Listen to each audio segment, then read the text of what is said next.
Here's a question that has haunted central Pennsylvania for 20 years now.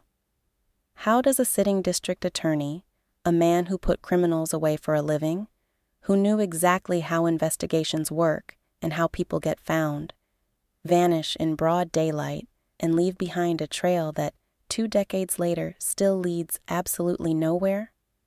Not a body, not a confession, not even a confirmed sighting after lunchtime on the day he disappeared. This is the case of Ray Gricar, and it is, by any measure, one of the most baffling missing persons cases in modern American history. So, let's walk through exactly what we know, and then the 3 very different stories people tell about what happened to him. First, who was he? Ray Gricar was the district attorney of Center County, Pennsylvania. That's the county that's home to Penn State University.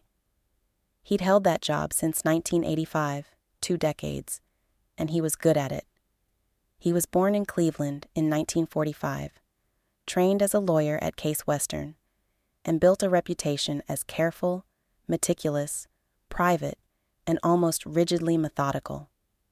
People who worked with him described a man who didn't make impulsive decisions, who didn't have a messy personal life, who kept his cards close. In 2005, he was 59 years old. He'd announced he wasn't going to run for re-election, and he was planning to retire at the end of the year.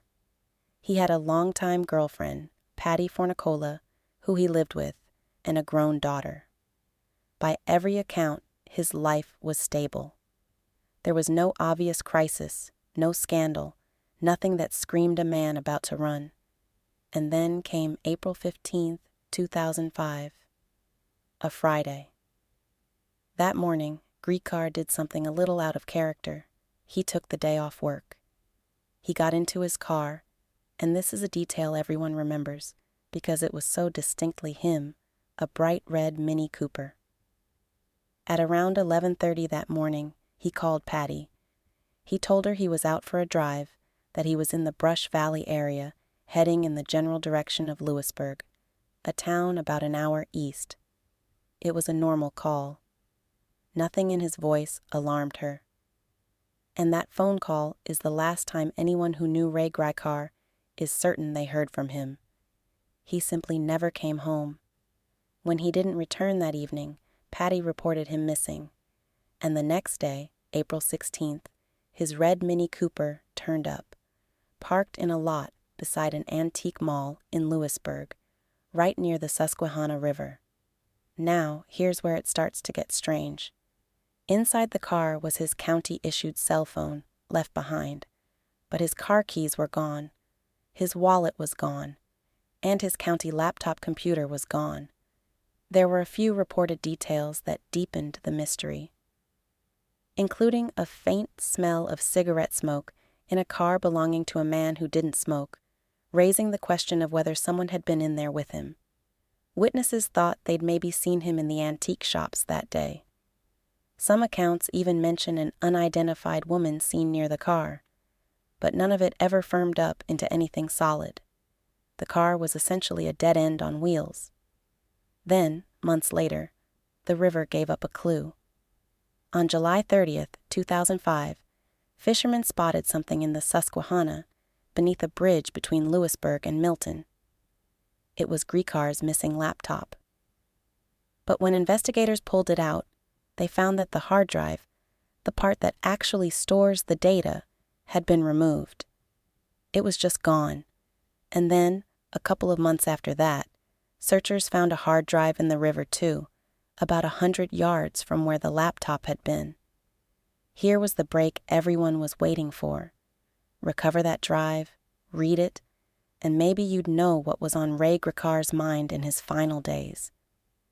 Except the drive had been in the water for months. The FBI tried, the U.S. Secret Service tried, and they got nothing.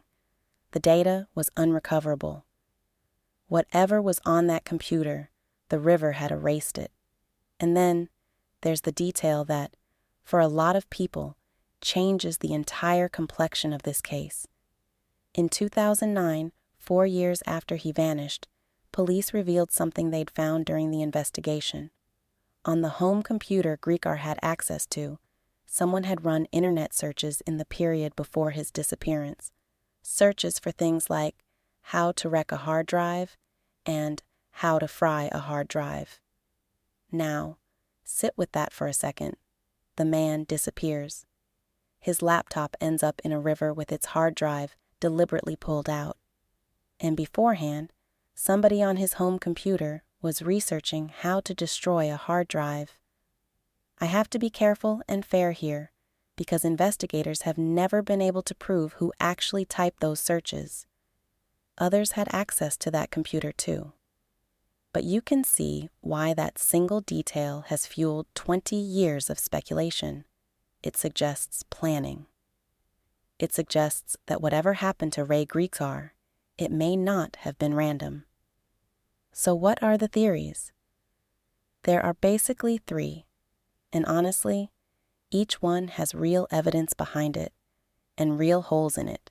The first theory is suicide, and this one carries a chilling weight because of something that had happened 9 years earlier.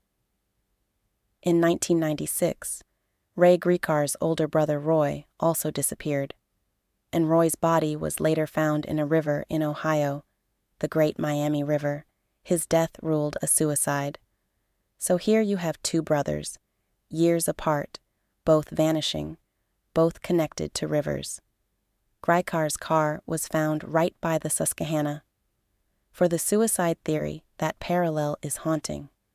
The problem is, despite extensive searches of that river, Ray Gricar's body was never found.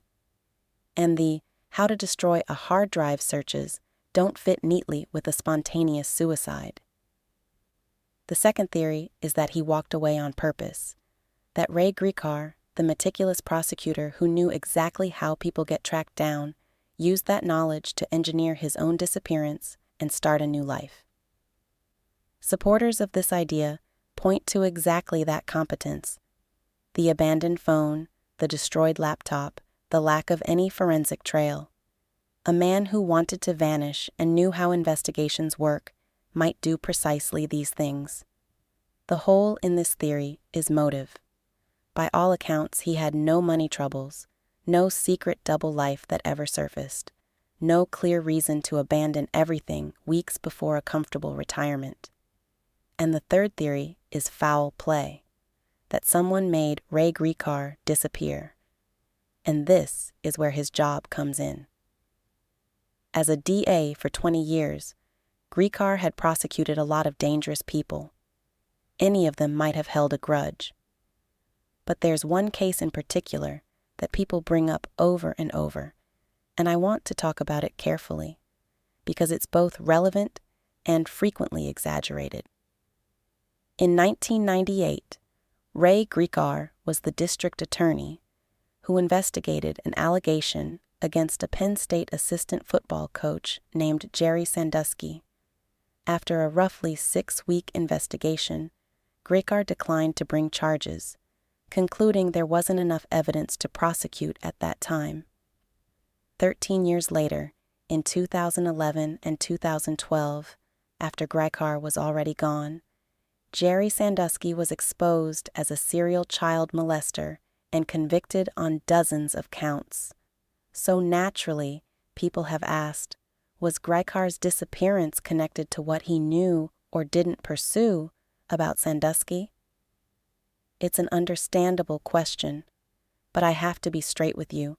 The timing doesn't actually work very well. Gricar vanished in 2005, years before the Sandusky scandal broke, at a point when that 1998 decision was old news that no one was revisiting.